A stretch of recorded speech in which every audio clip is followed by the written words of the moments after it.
Hi, my name is John. And my name is Lloyd. And we're the hosts of The Pint, a pop culture podcast. Lloyd, if you had to tell any of the people out there that might be listening to The Pint for the first time about anything unsavory or disconcerting we might do on the show, what would you warn them about? Well, sometimes we drop spoilers, and sometimes we swear like motherfucking sailors. Fuck yeah, we do. You heard it from him. You've been warned. Listen in.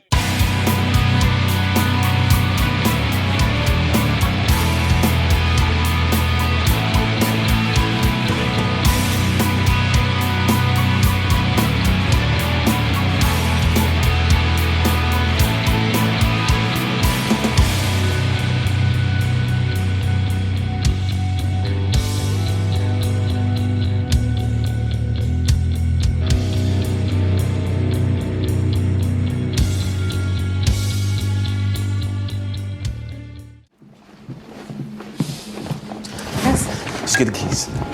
Yo, Man. you going? The party was just getting started. Just putting the bags in the car, man. Would anyone like tea? No, I'm good. We leaving, actually. Really? Why? Something wrong? Rose? His dog got really sick, so he has to be at the vet first thing in the morning. Oh, Yeah. Oh, how terrible. Happy February, everybody. You're listening to the brand new episode of The Pint, a pop culture podcast. My name is John. And my name is Lloyd. And this is the first February in multiple years that we're not doing Forgotten February. We still love those guys. Yeah. Over at Forgotten Entertainment, Mike, and all the crew that come with them. But I said, let's do something a little different this month. This month, The Pint is going to be celebrating Black History Month. If you go to blackhistorymonth.gov, a ton of information there, ton of teacher resources, a ton of audio, a ton of video, just a ton of information on the history of Black people in America and all around the world, because this is not just celebrated in America. And I figured, you know what? There's so many scientists and, politicians and civil leaders that get celebrated so much during this month, as they should. But because we're a pop culture show, we're going to focus on Black creators, writers, actors. So we're going to, all four movies that we're doing this month feature people that are of color, either writing, directing, starring in films. Right. As we should. Black History Month itself isn't without its detractors in the Black community. Morgan Freeman famously said, "Why should we only have a month?" Which I understand that argument. So it's one of those things where it's I guess it's not as unilaterally loved in the Black community as I thought it was, but it's still important as hell. Okay. I didn't know that. Yeah. Yep. And he probably said it like this: "Why should we only have a month?" That's probably how he said it. Yeah. So again, if you go to blackhistorymonth.gov, there's just a ton of information there. There's so much there. Audio and video, teacher supplemental materials, which is super important if you're a teacher out there, pictures, calendars, event schedules for things going on in the month of February all around the country. And you get an extra day this year. It's leap year. That's right. You get one extra day of Black History Month this year. So the first year, I wonder if that coincides with The Pint doing this for the first time and that happening. Yeah, I don't think it has anything to do with the stars and the Earth's path around. None of that. I think it has to do with us doing this on the show. Some greater celestial force out there said these two white guys are going to be doing a month of Black history movies and reviews. Let's add an extra day. Let's give them an extra day. Yeah. Give them the 29th. So I did this last year. We did one episode last year, Chuck Turner, where we discussed this stuff, but I'm going to give you a little bit of history again about Black History Month. In 1926, the second week of February was declared Negro History Week by the Association for the Study of Negro Life and History. So they had 1 week. The reason that week was chosen was due to its proximity of the birthdays of Abraham Lincoln and Frederick Douglass. Obviously two people, one Black, one not, that were very important in early history to Black people. In 1970, Kent University began celebrating it as an entire month. And originally, the holiday was considered almost entirely like a educational holiday. It was celebrated in colleges and celebrated, in schools, stuff like that. In 1976, President Gerald Ford officially recognized it. And that's kind of where we go from here. Now, a little interesting tidbit is America is not the only country that celebrates. Of course, America and Canada and other places celebrate it here in February. The UK in the last, I think maybe 15 years started celebrating it. But in the UK, just because they can't do anything that we do, because we broke off, they celebrate Black History Month in October. October. Okay. Yeah. So the movie we'll be talking about tonight is important for a lot of reasons, and we'll kind of dive into that as we talk about 2017's Get Out. Get Out. Lock and load! Fire!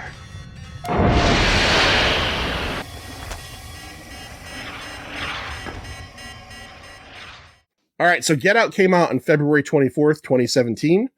Written and directed by Jordan Peele. Jordan Peele is a half-black, half-white comedian, is what most people knew him as. Mad TV, the television show Key and Peele. But apparently his true love was always horror. And this is his first directorial film. You also know him from his other two films, Nope and Us. And something I didn't even realize, I think I knew this years ago, but had forgotten about it, is that Get Out was nominated and won for the best original Oscar screenplay that year. Right. It won. I didn't even realize that. It was also nominated for film and director, and it was the first horror movie I think I read since Silence of the Lambs to be nominated for Best Picture. Yep. Yeah. Pretty amazing. Pretty amazing. Debut film. If you want to know more about Jordan Peele, he has his production company is called Monkey Paw Productions. They did the television show Lovecraft Country on HBO, Hunters on Amazon Prime, the film Black Klansman, which I've always wanted to see and I have not seen yet, the comedy film Keanu, which starred the Key and Peele duo. Oh, really? Huh. Yeah. And also the 2021 sequel, but the 2021 same name sequel Candyman. In development, they are working currently on a remake of The People Under the Stairs, which I have never seen. Ooh. But I'm pretty positive that is also a pretty big black horror film as well. Jordan Peele is only the fourth black writer nominated for Best Original Screenplay ever, and he is the first to win. The three others were Suzanne DePass, Spike Lee, and John Singleton. This movie was filmed in Fairhope and Mobile, Alabama. It was originally planned to film in Los Angeles, but budgetary concerns had them shortly before production move it to Alabama. Very small budget, by the way. Yeah, I didn't see that, so I'm counting on you to have that information. So since I just talked about all of the of that stuff, Manster, why don't we talk about the cast? Hey! Who the fuck are you? Huh? Who the fuck are you? Well, this stars Daniel Kaluuya as Chris Washington, a young black photographer invited to his girlfriend's house. You would know him from Kick-Ass 2, Sicario, Black Panther. He was in Doctor Who, and he did a pretty cool episode in Black Mirror as well. Okay. Among some other things. And in 2021, which I wasn't aware of this, he was named by Time Magazine as one of the most 100 influential people in the world. Really? See, here's something I didn't know about him until after Nope came out. I didn't know he's British. I thought he was an American guy. Yeah. He's a Brit. Yep. All the good ones are. Yeah, really. We broke up with them, but they still got some good stuff. They really do. They really do, those fuckers. Now we have Allison Williams as Rose Armitage. Armitage, I don't know how they say it. That is his girlfriend. Allison Williams, the daughter of, what do you call it? News anchor guy, Brian Williams. Oh, I didn't know that. Okay. Yeah. NBC nightly news anchorman. Okay, yeah. Yeah, that is her father. Born and raised in New Canaan, Connecticut. Oh, CT in the house. Yeah, CT. She was on HBO's Girls, The Mindy Project, a really good movie that I didn't expect to like called Megan I didn't see Megan. with the doll. Yeah, I didn't see Yeah, that. that was cool. In 2014, she was married to Ricky Van Deen by Tom Hanks. Really?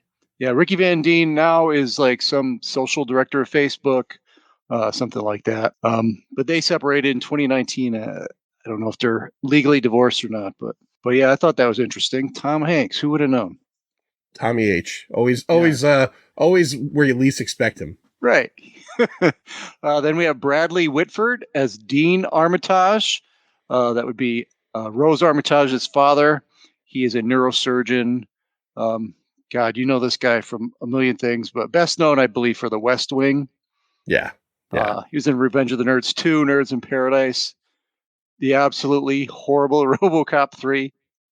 Yeah, that's right. He was one of the corporate guys. Yeah. Yeah. Billy Madison. And one that I love that he was in, The Cabin in the Woods. That's right. Yeah, him and Richard, I can't remember his name now. Yeah, they were the guys in the control center. Yes. Yep. Yeah, he's a great character actor. He's also Jake's dad in if you watch Brooklyn Nine-Nine, he's That's airline right. pilot. Brooklyn Nine-Nine. Yep. He's an airline pilot, real dickhead, yeah. I like Bradley Whitford. This to me was like his oldest role. I don't know if they aged him up at all. I know he's obviously older now, but it seems like the oldest role I've seen him in. Yeah. And also don't get him confused. This is not the rhythm guitar player for Aerosmith, Brad Whitford. Right. He did not star in this film. And then we have Caleb Landry Jones as Jeremy Armitage, the brother of Rose. A little different method in this movie. He was Banshee in the X-Men First Class movie. He was in 3 Billboards Outside of Ebbing, Missouri. Really good film. He's a musician too. Yeah, in a couple episodes of Breaking Bad. A few things, but not as much as his co-stars. And then we have the amazing Stephen Root as Jim Hudson. He is a blind art dealer who's a member of this wealthy order that you'll find in the movie. From News Radio, Office Space. This is my stapler. Dodgeball again. The awful RoboCop 3. I was gonna say RoboCop 3 connection right there. Barry on HBO. If you ever saw that, that's a good show. Lakeith Stanfield as Andre Hayworth / Logan King.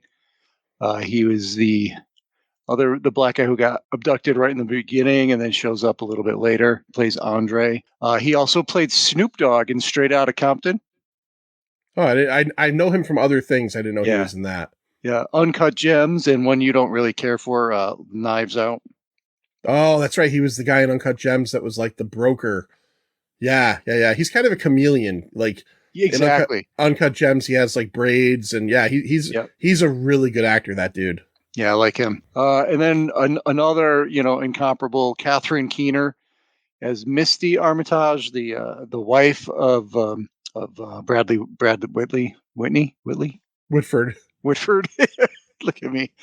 She's a psychiatrist and, Rose's mother. She's a lot of stuff. Being John Malkovich, the 40-year-old virgin, Out of Sight, 8mm. You know what I like about her character in this movie is that, and we'll get into it, and most people that are listening to this know the trick that happens in this movie, but she's the only member of the family that no, I don't want to say the only, the brother and her both come across as shitbags right from the beginning.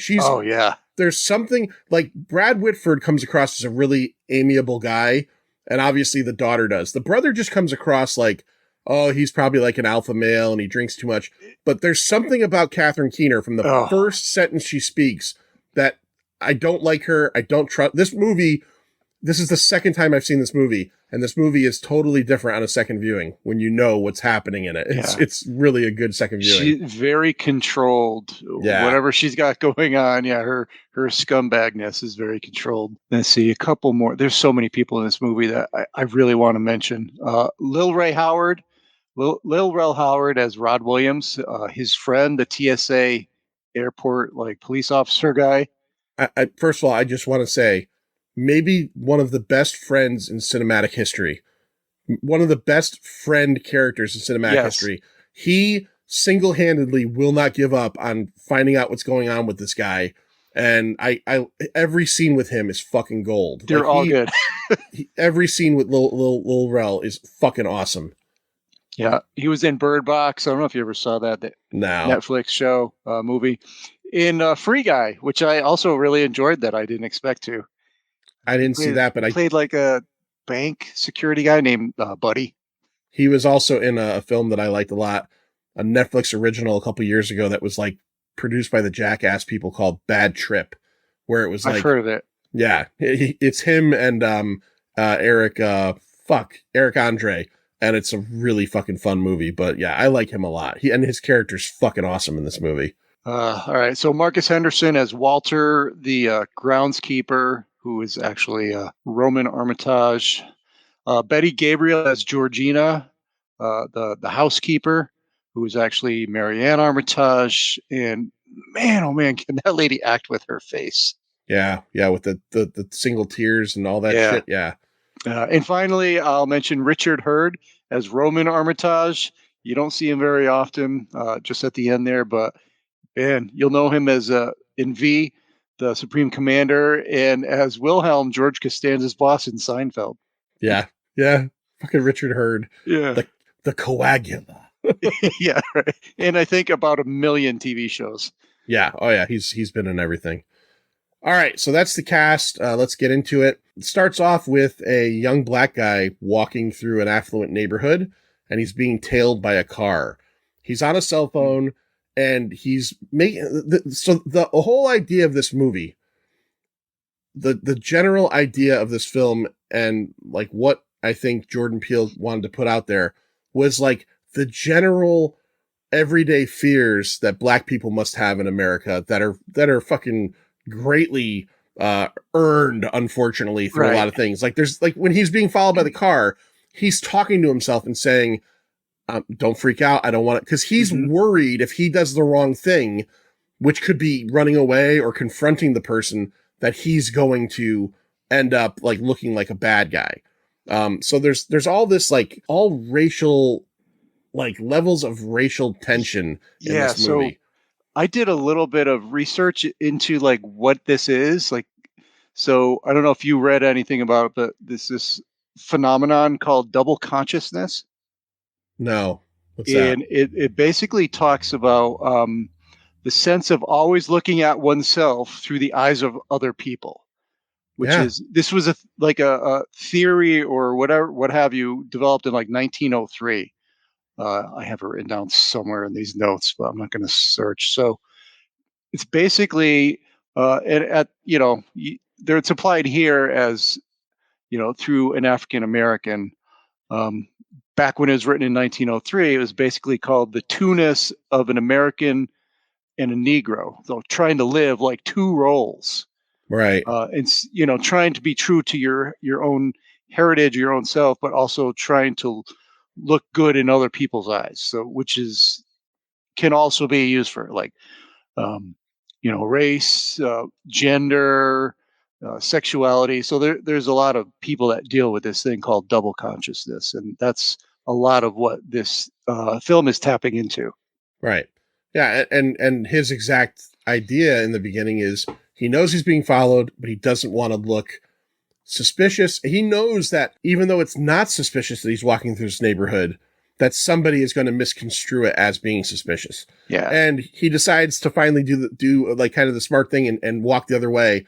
And as he does, we see the door of the car has been opened, and in a really great, like not so much a jump scare, but just like an off camera jump, we get a fucking guy in like a knight's helmet, like jumping out, getting him in a headlock, and then just dragging him back to this car.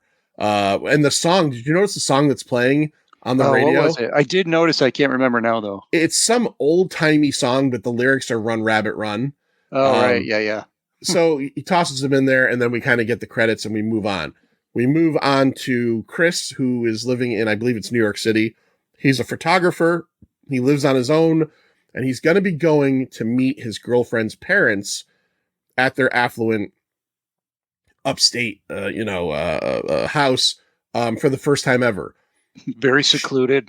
Very secluded. We see her. She's picking up like donuts for them. she gets to the house and, we have eyes. The first thing you notice is that he's black and she's white. His main concern, what does he ask her right off the bat, Manster, about the visit? What does he say? Yeah, you could tell something's on his mind, and that's what he asked her. Does your family know that I'm black? Yeah, and she says, no, and it doesn't matter. My father would have voted for Obama for a third term, which is like, I'll admittedly say that when I was younger, I used to think saying things like that would make it seem like, not seem like, but like just make me look more like, hey, look, I'm a friend to everybody. Yeah. But when in fact, when you say shit like that, answer. yeah, it's a stock answer. It's like you're trying to say, hey, I'm cool. So she says that, and then she just says to him, no, they're cool. Have you ever been with a black guy before? Have you ever dated a black guy? No, is what she straight up 100% tells him. Yeah. A spoiler alert. She's had more black dick in her than most of the chicks in the interracial section of Pornhub, but we'll get to that. We're going to get to that. So they take a trip up, and as they're going up, we have a scene. Strange thing happens. Lloyd, what happened? Did somebody throw that deer at them? I think somebody took a massive slingshot and slung that deer right at them. Because essentially they're driving, and all of a sudden a deer. Yeah, you don't see anything. It looks like it's probably hopping across the road, and it hits their car. We get a scene where the deer kind of crawls off into the woods, and Chris goes out to kind of take a look at it. As all this is happening, the cops show up. Now, this is the beauty of this movie on a second viewing, is the cop, the white cop, is talking to her, and Chris is just standing by the passenger side, just minding his business. What does the cop ask him, Lloyd? Yes. The cop wants to see his license, his ID. Right. Yeah, he was not driving the car. No. And she very quickly brings it up. Yeah. And we're very quickly meant to think that she's very progressive. So she's, basically grilling the cop as to why do you need to see his license? And she's making, us as the audience think, well, she's a cool girlfriend that is understanding of the difficulties and the plight that black people go through in America every day, especially through a lot of people's eyes and through the truth with police officers. The cop kind of acquiesces and just explains to her why he has to do it, but then doesn't want to get into it with her. Yeah. Right. And it's brilliant. It's within scene. my rights to do this. Right. It's a brilliant scene on a second viewing because we now know that the reason she doesn't want the cop to see his ID is so that he can't be connected to her at all. So again, we're a spoiler podcast. This is where this is all going. They end up back at the house, and she introduces them to the family. We meet the mother, who is a hypnotherapist. We meet the father, who is a neurosurgeon, and he's he's trying to be really cool. We eventually meet the brother. He comes a little bit later, and he's just kind of a drunk asshole. And he's a dick. He's a dick. He's very challenging. He's one of those people. Right. I fucking hate people like that. I've met people in my life. He'll grab like you and just start giving you noogies. Yeah, he's an asshole. So Chris is kind of uncomfortable, but that's the amount of it there. We also see that this household has two African American servants. There is the gentleman who is a groundskeeper, and then the woman who is the maid inside. This is another thing that if you pay attention to this movie the second time, almost everything the groundskeeper does is not groundskeeper shit. The only thing he does in the whole movie is he splits the wood with the axe. But there's when they pull in, there's multiple scenes. If you pay attention to the background, he's just raking the grass. Raking up, yeah. But he's not even raking anything. He's raking the grass. So that's a hint that maybe these people aren't really groundskeepers or servants. Manster, Chris has a habit. What's his habit, and what does the mother want to do for him? Yeah. So Chris is what did they say it? They put it in a way that was so weird, like a habitual smoker. Yeah. Yeah. And he's like, yeah, he admits it. And she's like, well, you know what? I'm a hypnotherapist. I could take care of that for you. She tells him she could do it very easily. Yeah. And the father says, I'm good. Yeah. Father says, no, I myself smoked for years and she took care of it. Sight of a cigarette makes me sick. And Chris is like, no, I'm good. That's okay. I'm not going to get into that. So they're just settling in, and Chris is being very honest with, what's the girlfriend's name again? Rose. Rose. He's being very honest where he's like, your brother's a bit much. So the first night they're there, Chris decides to go outside and get some air. He's going to go out and smoke a cigarette, but things don't work out the way they're supposed to work.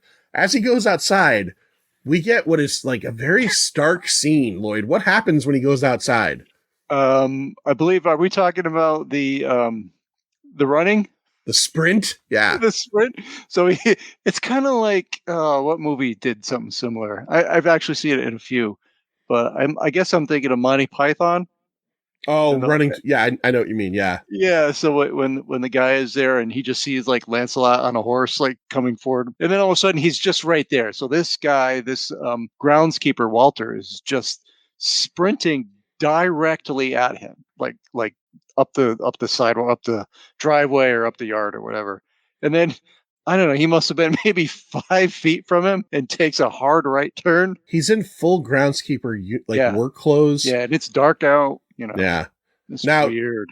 When they were going through the house initially, the Bradley Whitford character had shown him a picture of his father as a young athlete who competed in the Hitler Olympics against Jesse Owens. Did that not throw you for a sec, though? Because when you're, especially the first time, here's a guy, I mean, I'm assuming we're in the 2000s, the setting. And the Jesse Owens Olympics was what, 1936? Yeah, he would have. Yeah, no, you're right. He would have had to have My been a dad lot wasn't older. even born in 1936, not for years. Yeah, you're right. You're absolutely right about that. I think you're right about that. The timing is off on that for sure. Okay.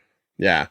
Unless that was how long ago they started this process. I don't know. Maybe the only way, and I see what you're saying there, is if they've been moving the grandfather's consciousness from person to person, because the guy that it's in now clearly isn't a picture with Rose, so it couldn't have been that long ago. Correct. Right? So, okay. So that happens, and then on his way back in, he walks by Missy, the mother's little office where she does her hypnotherapy, and she's like, just like, come on inside, let's talk. This scene is fucking bonkers great.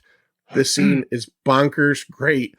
He sits down and he starts to talk to her. They talk about hypnotism, and he says something about like, oh, you're going to pull a pocket watch out and like wave it in front of my face. And she says like, well, it's not always about focal point, but what is she doing the entire time they're talking? Yeah, she's completely hypnotizing him, making him open to suggestion the whole time, because she's holding a cup of tea with a spoon and she's just, dinking the spoon against the sides of the cup. It's making this metal on ceramic noise. Yeah. Like the scraping sound. And we see him uncomfortably answering questions that you could tell he doesn't want to answer.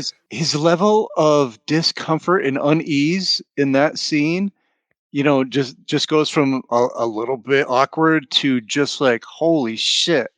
Yeah. What an amazing scene. And he does it also with the tears. And then she evokes all these emotions from him and makes him, rehash his childhood and the one thing, the one very disturbing memory that he has about, what he did or didn't do. Right. His mother passed away, and instead of like calling anybody or looking for her, he just watched TV. Right. Which look, I got to be totally honest with you, man.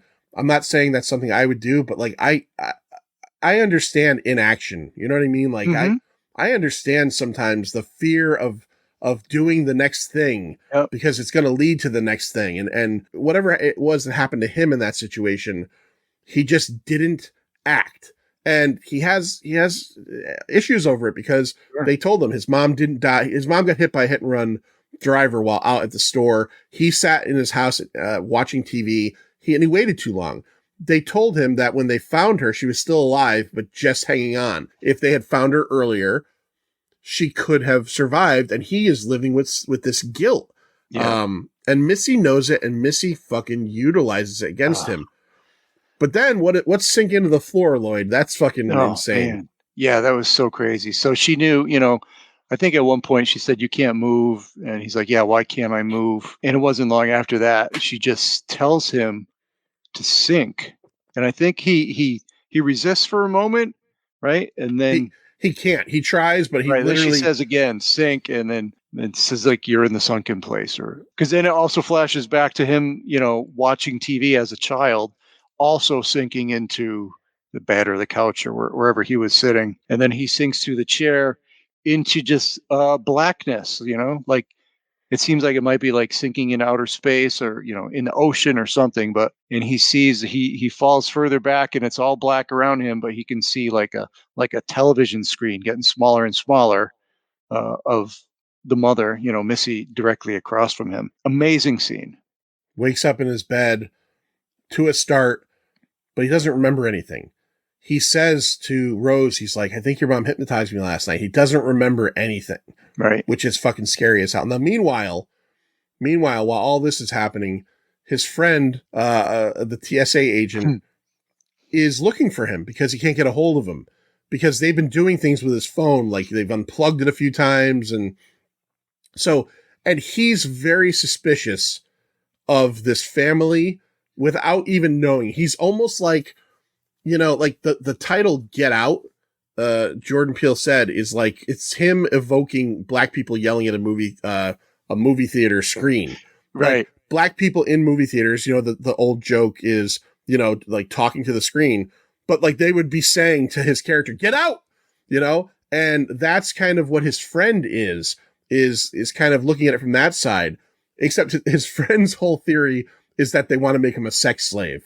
It's so funny. This friend, he keeps on going on about a sex slave. It's not exactly that. He tells him about the hypnotizing, right? With the smoking.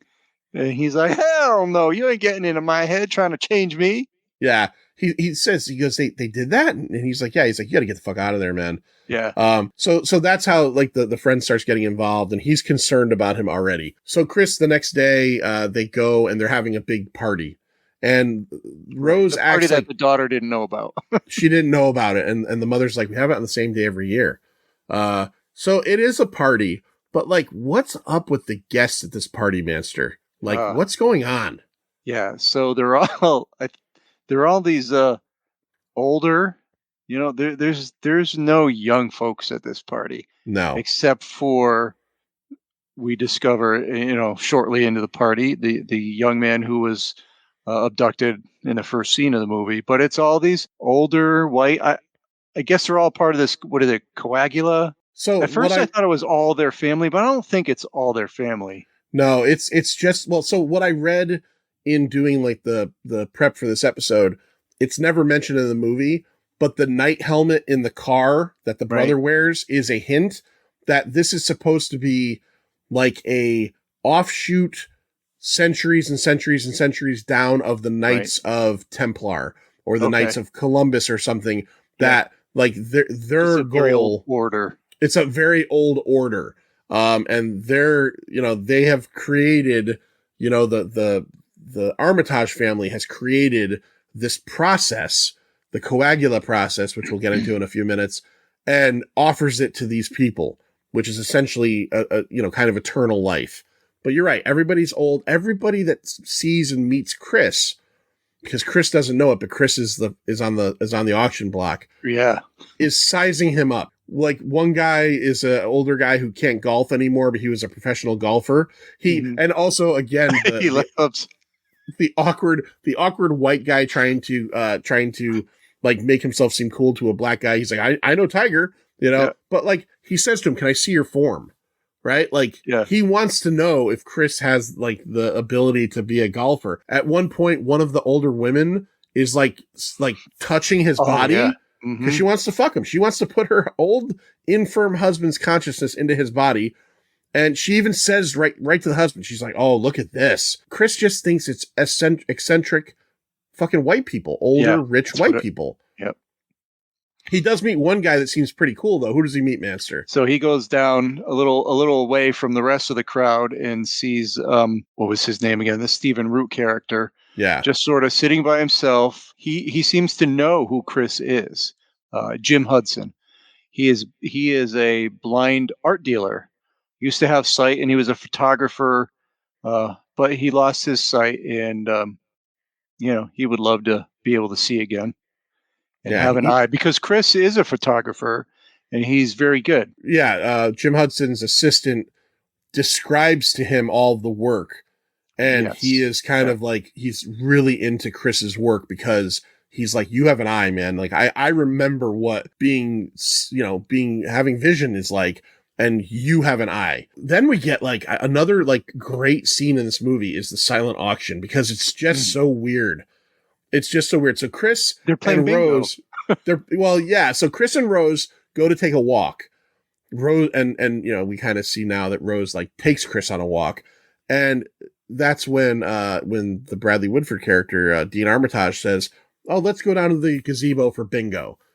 But then, like, when they show it, he's clearly auctioning something off, and they're using the bingo cards to, to do the bidding. And in the background, what's on the fucking the tripod there, the picture stand. There's a nice big, like framed photograph of Chris. Yeah. So Chris looking all great and, hot. Chris is unknowingly the soup du jour, apparently. Right. So we go back a little bit more, and Chris has had some weird run-ins with some of the groundskeepers as well.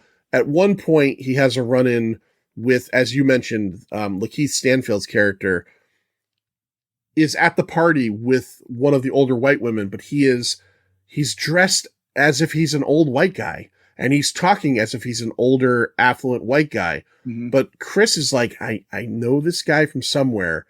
And he goes to take a picture of him, send back to Rod, because he's like, he wants to see if Rod can recognize this guy. This is a little bit earlier. I'm jumping back a little bit. Right.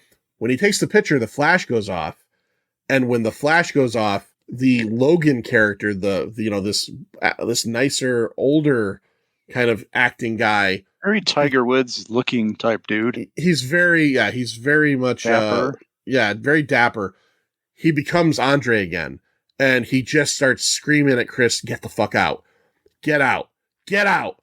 And they end up like kind of subduing him, and Chris sees the results where he comes back out again and he's acting like Logan again, and he knows something is not fucking right here. He sends the picture back to Rod, and Rod is like, "We know that dude. He went missing like 6 months ago." So Chris is like, "I got to get the fuck out of here. Everything is getting too fucking weird. I got to get out of here." By the way, Manster, I don't know if we said it or not. I don't think we did. Who won the silent auction? Well, it was Jim Hudson, the blind art dealer. The guy that we think is cool. Yeah, the only white guy there that's actually cool. He's not cool. He's a fucking piece of shit. Yeah. So Chris is like, "I'm going to leave." And he tells Rose, he's like, "I got to get out of here. I got to get the fuck out of here." And she's like, "Well, what's wrong, baby?" And he's like, I got to get out of here. We got to go. Tell your parents anything you want to tell them, but let's leave. Right. So, they have this scene where they're trying to rush out, and Rose tells the parents that Chris's dog got really sick at home. He's got to get home to get him to the vet.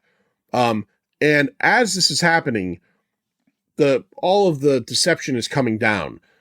Dean and Missy and the son are all starting to come out in the house and kind of such a creepy scene, right? Converge on Chris, and like he's screaming at Rose, "The keys, the keys, the keys!" But he also found the box of pictures right before that, right? You're right. What does he find, Manster? Yeah, while he's packing, he sees an open door, little crawl space, and he sees a box of pictures. He starts shuffling through them, and it's his girlfriend Rose with a whole bunch of different black guys. A lot, and a couple we recognize. And we recognize the groundskeeper, and we recognize the Georgina, who she must have swung the other way to get. Yep. Yeah. So remember, she told him she had never had a black boyfriend, and by these pictures, right. And again, she's probably in her early 20s or mid 20s. There's like 10 fucking black guys, so she's been doing this for a long time. Yeah. She is. And actually at one point, Jim Hudson kind of mentions that you're lucky that you got Rose's method and not Jeremy's, because the way Rose goes and gets like victims is she goes out with them for 4 months and probably sucks their dicks and fucks them, and Jeremy puts a helmet on and fucking chokes you out in the middle of the street and drags you back. Yeah. So at this point, Rose reveals her true colors. I want to point this out real quick. Allison Williams' acting job in this movie is great. Because on the second viewing, man, I fucking hated her from minute one. Yeah, so I was going to ask you that. Like you said earlier about second watch. this movie does not hide the fact that she's acting the whole time. And the scene that proves it the best is at the end when Rod calls her and she's on the phone with him and she's got the blank face. So like now she's showing like real Rose, but she's talking to Rod like she's girlfriend Rose still. And then she starts with him with the like, well, I know you've always looked at me. You want to fuck me. Do you want to fuck me? Like she's from the very beginning, I felt like I realized it more the second time. Yeah, for sure.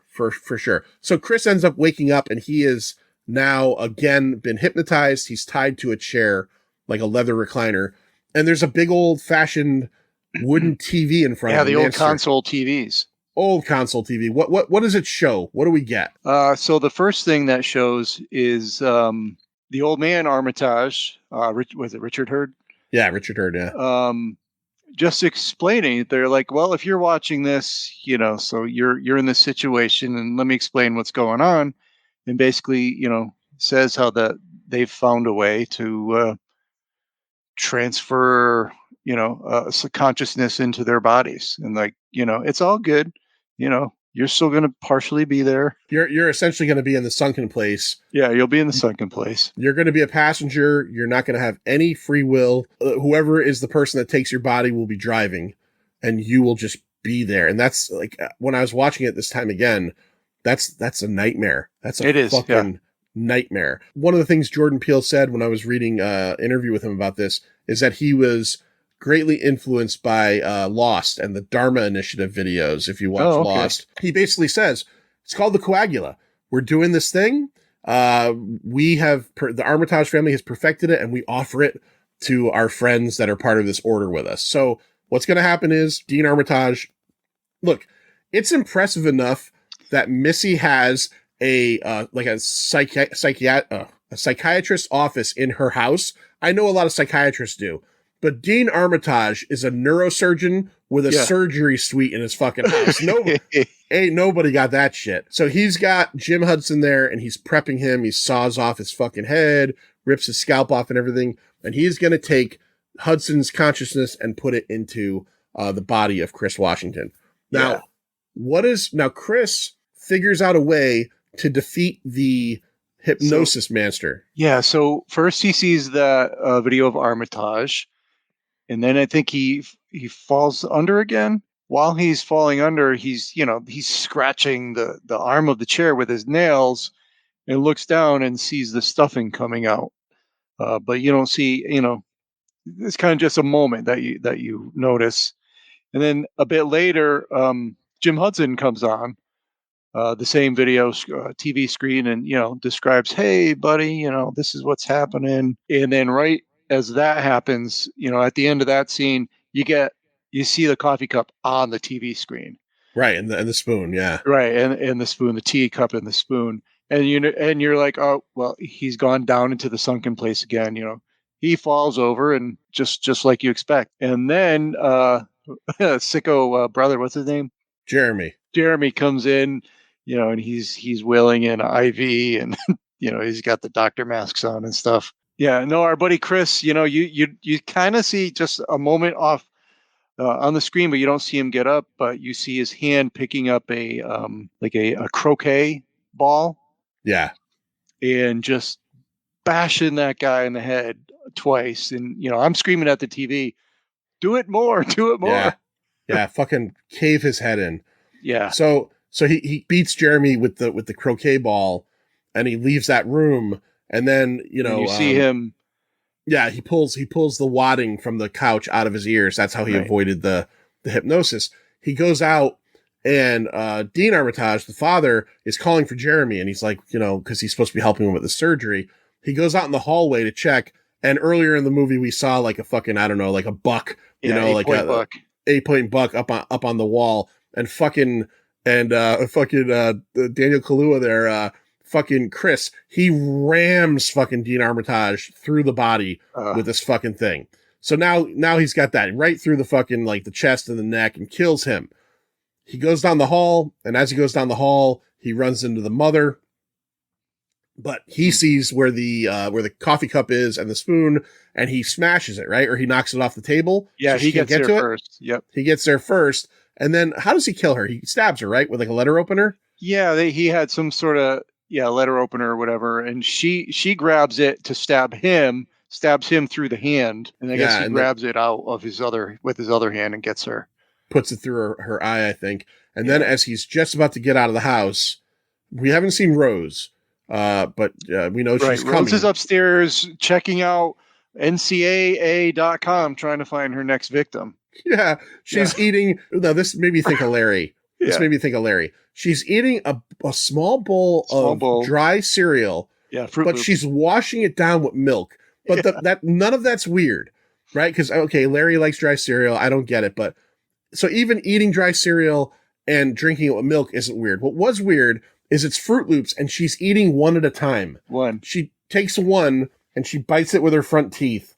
Like, this chick's a fucking psychopath. So as he's going out to get out of the door, Jeremy, the brother, the fucking croquet ball didn't totally cave his skull in. Yeah, we all know it takes more than 2 hits to the skull. Yeah, you gotta 4, 5, 6. You gotta make it soup. You gotta make it soup. Yes.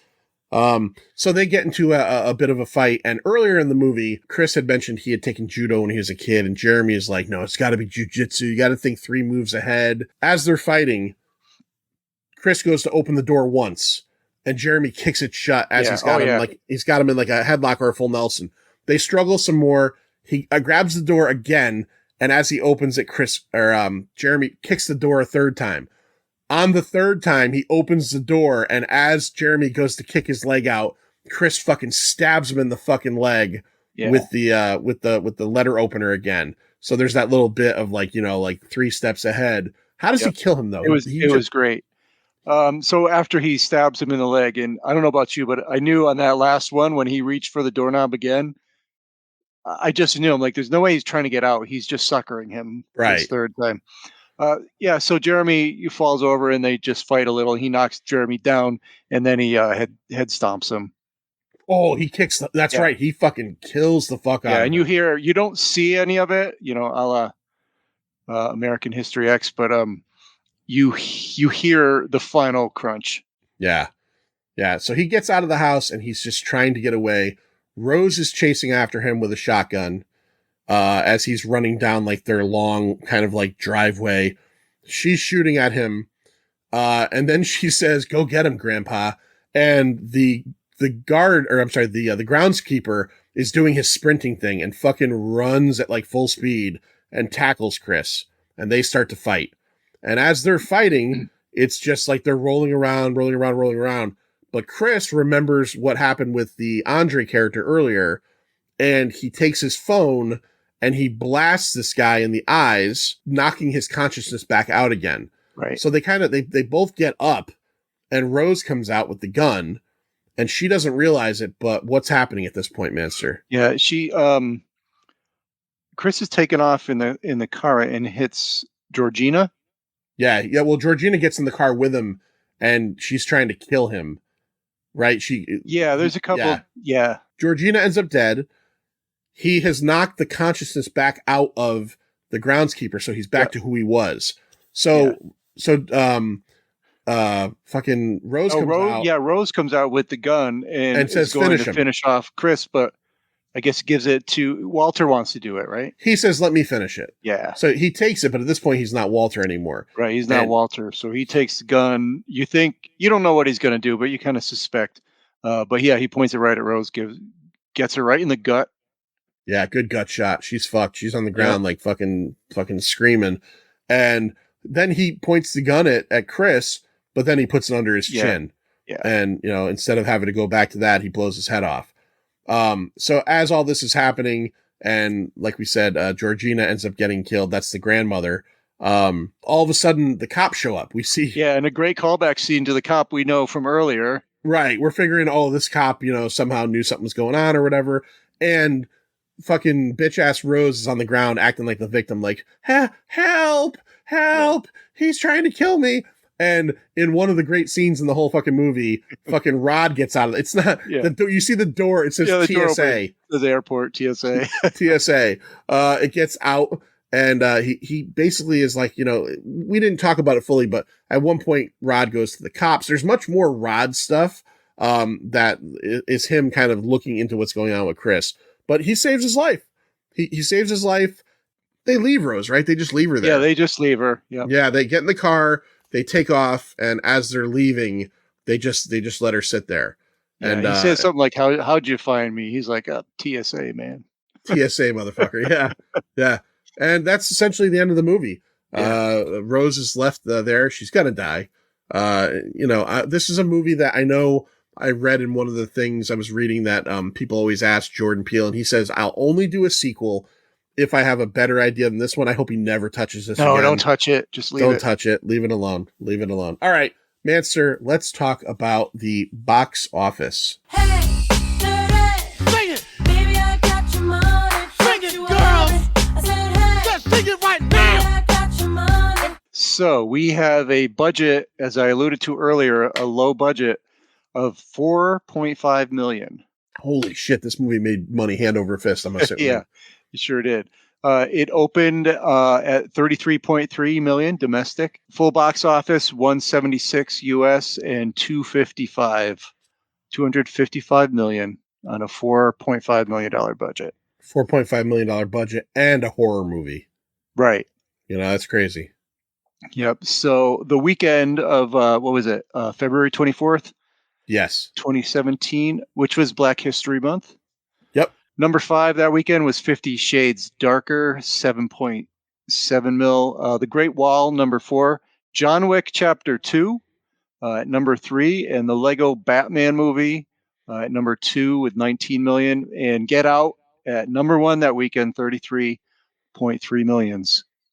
That's awesome. Yeah. Usually February is a slower month, but I think this movie had a lot of it just had a lot of good word of mouth about it. Yeah, I was reading that Chance the Rapper was buying out theaters. He's from Chicago, and I think he was doing it in Chicago. He was buying out full theaters, and then on social media telling people, if you're in this neighborhood of Chicago at 4:05, go to the screening of Get Out. Tickets are free.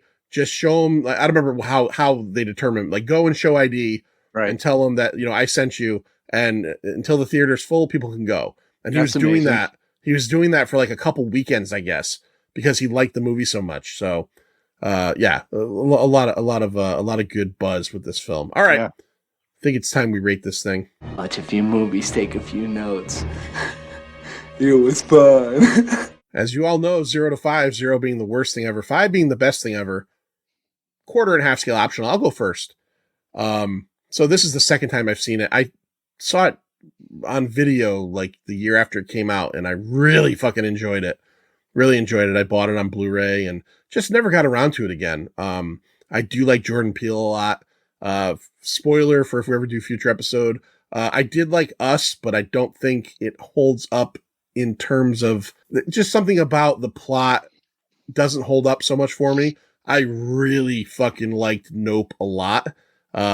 So he's got a good track record as far as I'm concerned. Yeah. This movie is fucking great. Again, it's, I get it. It's a Blumhouse movie, and it's gonna be called elevated horror, I guess.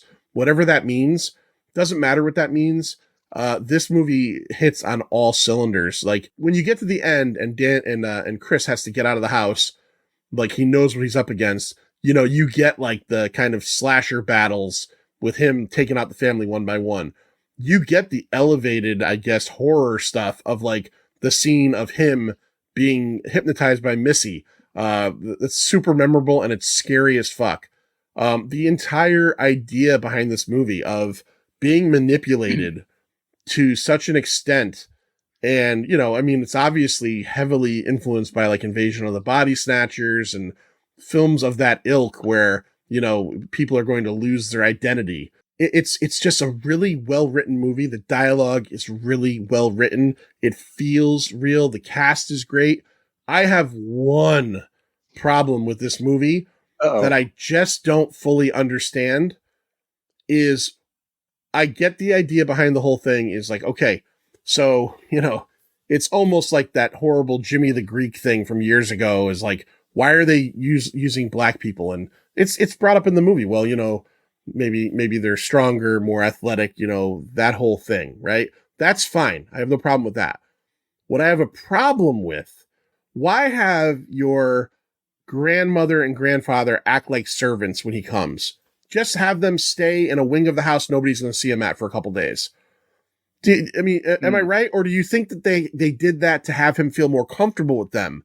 Because if he saw that they were comfortable around black people, but there's just that large part of, so the grandfather's pretending to be this caretaker, but he doesn't do that all the time, I'm assuming, right? Like, Well, I think that's a good question. Although, why would there be two black people living with them? well, I guess the idea is that they're so secluded and they have like their group of friends for the most part Yeah. is these people in this coagula or whatever that like they would know, oh, that's the grandfather and grandmother. Because obviously in the scenes at the auction party, people are hugging them because he thinks that's weird. Yeah. Remember? Mhm. He's like, why are these people hugging the help? Right. Like, but they're hugging them because they know who they are. It's not a Yeah, secret. that is a good question. And I wonder, outside of pretending to be the groundskeeper and the maid, how high functioning they are. Right. Do they Right. have to deal with possibly losing their consciousness every once in a while due to some unforeseen? Yeah. Yeah. Flash photography. You're Yeah. now all of a sudden you got to like fucking subdue this guy or woman. So it's not like I can get past it, but it just feels like it's a plot element that was put in there for no reason other than to maybe give Chris, a little bit of something to be suspicious about. Maybe I'm wrong. But otherwise, man, this is about as high. This movie is truly about as high as I can give something. Yeah. Without going to a 5, I'm going to give this a 4.75. This is a fucking really good movie. Acted excellently, written excellently. Oh, and by the way, it's like an hour and 40 minutes, maybe. Like, Yeah, it's a perfect length. yeah, it makes me really feel like I'm watching an episode of like Tales from the Crypt. It feels like a elongated episode of Tales from the Crypt. And I also like the fact that the central plot of this movie, like this whole coagula and taking consciousness and putting it into somebody else, like, unknowingly, I'm not going to say it's original, but it's not a vampire movie. It's not it's not a werewolf movie. There's something different happening at the center of this. Right. And also I can't not give it credit for, again, I'm a white guy, but I mean, I can't not give it credit for doing a really good job of being like a double leveled horror movie where it's not just about like Chris losing his identity to these people, but it's a black man losing his identity to these white people that feel like they can just do this to, black people because they can. So there's a lot of levels. At 4.75, Master, go ahead. Yeah. I love how this movie taps into this phenomenon, this double consciousness sort of phenomenon that's real. And it also takes it to an actual physical level where they're putting a consciousness physically into a body. Right. I love the way that, that integrates in that it is a genre film. It's a horror. Amazing first movie of, I don't care who you are. I mean, I even heard, I felt like I heard some Hitchcockian sort of music at some point in this. Oh yeah. And it's literal and it's philosophical and it shows you, what these people, this guy in this movie, what he deals with, it's amazing. And it gave me sort of a similar feeling on a not racial, but Rosemary's Baby. Okay. Yeah. Where, you got the old people next door and Mia Farrow is just like questioning her sin. Like, what's going on here? Like, I feel something, but nobody's listening to me kind of thing. Right. So I got that kind of visceral feel as well. And then Jordan Peele is able to wrap that all up and do it with humor, and to sort of ease the discomfort that you feel, with this guy's plight. I think it's amazing. It's brilliant how you go from like these tense scenes at the Armitage house to going back to Rod, and almost like, even though he's involved in the plot, like his overall attitude and everything, it lends a real level of humor to the whole proceedings. Yeah. Yep. Daniel Kaluuya, I mean, he plays that exquisitely. You feel every little bit of his unease, like Right. the whole entire movie. It's great. And Allison Williams, also amazing. She played, I mean, I've never really noticed her work, like I know I guess she's considered like a scream queen, but she's sublime in this. Really, really good. Um, I don't really know how to ding this movie in any way. I really don't know where to take points off. Yeah, I would, if you give this one a 5, this isn't Jurassic Yeah. Park. I won't make fun of you. Yeah. I just have, there's just that little bit of question to me about the grandparents, like in that whole bit. But that's the Yeah, only I reason wonder if think that couldn't have been handled slightly differently, but man, I mean, like, who am I to judge? It was pretty amazing. I have one other so nitpicky thing that I'm famous for.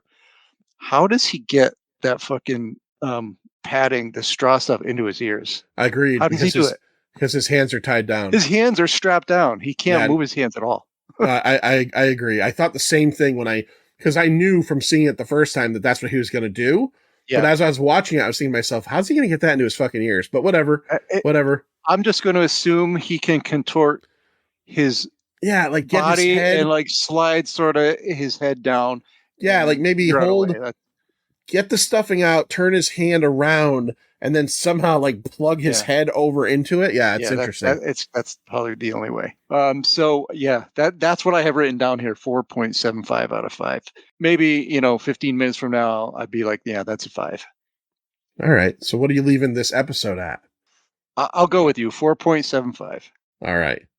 I can't. That's so close to 5. Yeah, I mean, you're not going wrong. It's not like you're saying 3 and then going fuck. Yeah.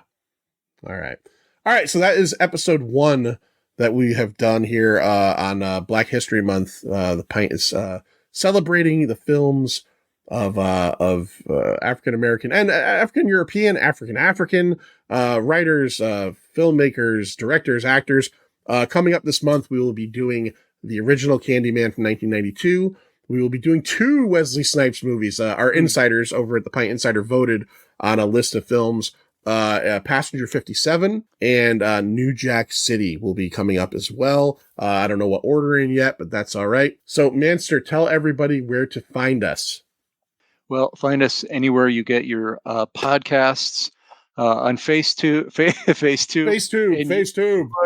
FaceTube and YouBook, it's The Pint, a pop culture podcast.